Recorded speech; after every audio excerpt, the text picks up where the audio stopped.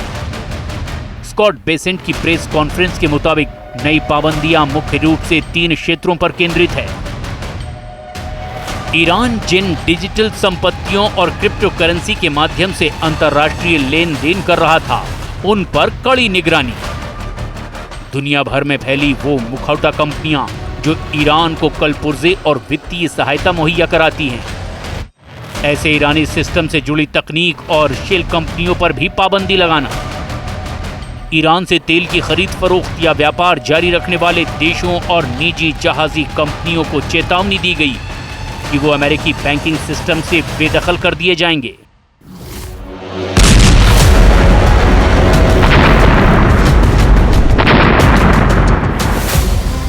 हालांकि दुनिया भर के वित्तीय विश्लेषकों का मानना है कि ये कोई पूरी तरह से नया ढांचा नहीं बल्कि पुराने प्रतिबंधों को और कड़ाई से लागू करने का प्रयास है। लेकिन ईरान के कूटनीतिक रुख ने यह स्पष्ट कर दिया है कि वो दबाव में आने वाला नहीं है। ईरानी विदेश मंत्रालय के प्रवक्ता इस्माइल बघाई ने तंज कसते हुए कहा, हम लंबे समय से शतरंज खेल रहे थे और अब पोकर भी सीख चुके हैं, यानी अब हम दोनों का मिला जुला खेल खेलेंगे। So we went down and we stopped them. They'll never have a nuclear weapon. They want to make a deal so badly. We don't even know if we want, because I view the Strait of Hormuz as an American territory right now. It's an American territory.